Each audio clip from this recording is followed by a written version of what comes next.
3 شخص نکلے سفر کرنے کے لیے، بارش آ گئی، پہاڑ کی غار میں جا کے چھپ گئے۔ اللہ کا کرنا یہ ہوا ان کے چھپنے کی دیر ہے کہ ایک چٹان اوپر سے لڑکی، اس نے آ کر اس غار کا منہ اور اس کا دہانہ بند کر دیا۔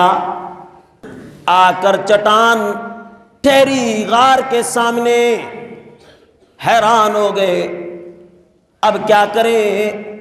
ایک ان میں سے کچھ پڑھا لکھا کہنے لگا، بھائی اپنے نیک اعمال کا وسیلہ اللہ کے سامنے پیش کرو۔ نیک اعمال کا وسیلہ دینا جائز ہے، یاد رکھیے، اگر انسان نے نیک عمل کیے ہیں تو اس کا وسیلہ دینا اللہ کے دربار میں جائز ہے، لیکن کسی اور بزرگ کا، کسی مردہ کا وسیلہ یہ اللہ کے دربار میں دینا جائز نہیں، کہ اللہ بغیر وسیلوں کے سننے پر قادر ہے، پورا کرنے پر قادر ہے۔ اسے کسی وسیلے، کسی تقرب کے لیے کسی شخص کی ضرورت کوئی نہیں کہ شخصی تعارفوں پر اللہ کی ذات کام کرتی ہو، نہ اللہ کی ذات کو ایسی سفارشوں کی ضرورت نہیں کہ جس سفارشوں میں بزرگ بڑی بڑی نیکیاں کر کے آئے، ان کا وسیلہ دے کر آپ کا کام نہیں بنتا، اور آپ کے منہ سے نکلا ہوا لفظ سبحان اللہ بھی آپ کا کام بنا سکتا ہے۔ ایک مرتبہ آپ لفظ سبحان اللہ خالصتاً اللہ کے لیے کہیں، یہ بھی آپ کا کام بنا سکتا ہے۔ اب وہ شخص کہنے لگا، مانگو اللہ سے، پیش کرو اپنے کوئی عمل، اگر تم نے خالصتاً کس کی رضا کے لیے کیے ہیں، بلند آواز سے، اللہ کے لیے اگر کوئی کام کیا ہے تو اپنا وہ عمل پیش کرو، اللہ ہماری اس تکلیف کو دور کریں گے۔ شخص کہنے لگا، پروردگار میری عادت مستمرہ تھی، میں اپنے والدین کے حق کو اپنی اولاد کے حق پر مقدم رکھا کرتا تھا۔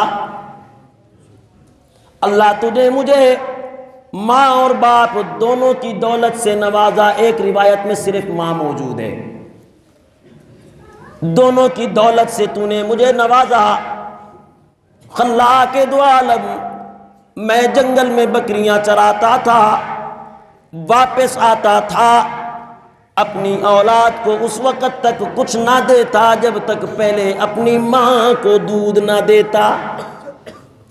میں کچھ لیٹ ہوا، میری ماں بغیر دودھ پیے سو گئی، میں نے اپنی اولاد کو بھی بغیر دودھ کے سلایا۔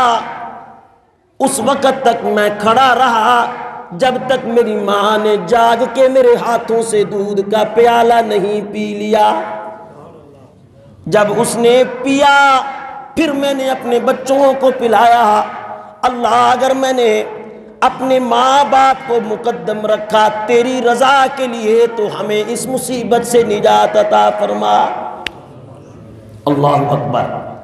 خالصتاً اللہ کی رضا کے لیے کیے جانے والے اس عمل کے بدلے میں اللہ نے غار کا تھوڑا سا منہ کھول دیا، لیکن ابھی بھی وہ غار سے نکلنے پر قادر۔ دوسرا شخص کھڑا ہوا، عرض کرنے لگا، خلاق دو عالم تو سینوں کے رازوں کو جانتا ہے، میرے سینے میں یہ راز چھپا ہوا ہے کہ مجھے اپنی چاچا کی بیٹی سے الفت اور محبت ہو گئی، میں اس کے عشق میں مبتلا ہو گیا۔ اللہ نے اس چاچا کی بیٹی کو کسی ضرورت کے لیے میرے پاس بھیجا، اس کا باپ اس کے سر پر نہیں تھا، وہ یتیم بچی میرے پاس آئی، اس نے آ کر مجھ سے کچھ قرض مانگا، میں نے اس کو قرض دینے کے لیے شرط رکھ دی کہ تو میری ہوس پوری کرے گی تو تجھے مال ملے گا۔ اللہ اکبر۔ اس نے حامی بری، اس کی مجبوری اس کی غیرت پر غالب آ گئی۔ پروردگار شدہ وقت کے مطابق جب میں اس کے قریب جانے لگا تو وہ خوف سے کانپنے لگی۔ میں نے اس سے پوچھا تو کیوں کانپ رہی ہے؟ تو کہنے لگی مجھے اللہ سے ڈر لگتا ہے، مجھے اپنے رب سے ڈر لگتا ہے۔ تو اس حرام کے ذریعے سے اس مور کو نہ توڑ، حلال کے ذریعے سے اس مور کو توڑ۔ اللہ، اس کی بات میرے دل میں گھر کر گئی۔ میں نے کہا جب یہ عورت ہو کر اللہ سے ڈرتی ہے، بے شرم تم مرد ہو کر اللہ سے کیوں نہیں ڈرتا؟ میرے دل میں خوف پیدا ہوا، میں بغیر ہوس پوری کیے اس سے ہٹ گیا۔ میں نے مال بھی 120 دینار اس کے حوالے کیے اور میں نے اللہ کی رضا کے لیے اسے چھوڑا۔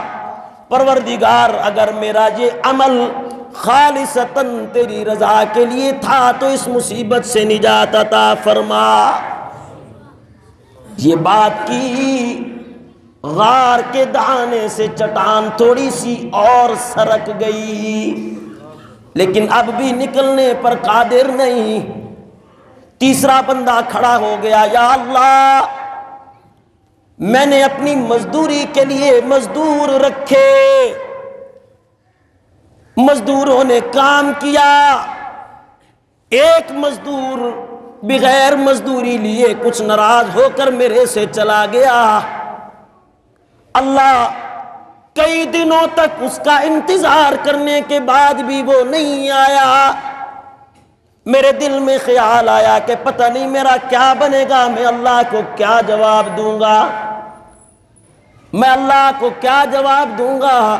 اس مزدور کا حق کھا کر میں اللہ کے سامنے کیا منہ لے کر جاؤں گا۔ اللہ، میں نے اسی کے مال کو خالصتاً تیری رضا کے لیے بکریوں کے کاروبار میں لگایا، میں نے کچھ بکریاں یا بھیڑیں لے لی۔ اللہ، اس مزدور کی قسمت میں تو نے پتہ نہیں کیا لکھ دیا تھا کہ میرا مال لینے کی دیر تھی، تو نے یوں برکتیں عطا کی۔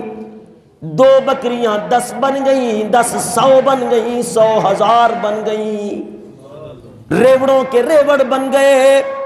لیکن کبھی بھی میں نے ان پر نیت غلط نہیں کی، اس مزدور کی نیت سے میں نے ان بکریوں کے ریوڑوں کو پالا۔ اللہ، پھر ایک دن تو اسے میرے دربار میں واپس لے آیا اور مزدور آ کر اپنی مزدوری مجھ سے مانگنے لگا۔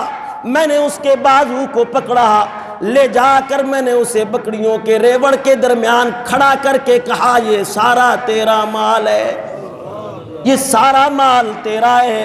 وہ حیران ہو کر مجھے دیکھنے لگا اور کہنے لگا مذاق نہ کیجئے، ناراض ہو کر میں چلا گیا تھا، پر اس ناراضگی کا بدلہ یہ تو نہیں کہ آپ میرا تمسخر اڑائیں، آپ میرا مذاق اڑائیں۔ میں نے اس کے ہاتھ کو پکڑا اور میں نے کہا اللہ کو گواہ بناتا ہوں یہ سارا تیرا مال ہے، اس میں میرا کچھ نہیں ہے۔ اللہ، اگر میں نے یہ کام تیری رضا کے لیے کیا تھا تو اس مصیبت سے نجات عطا فرما۔ منہ سے بات بعد میں نکلتی ہے، اللہ غار کا دہانہ پہلے کھول دیتے ہیں۔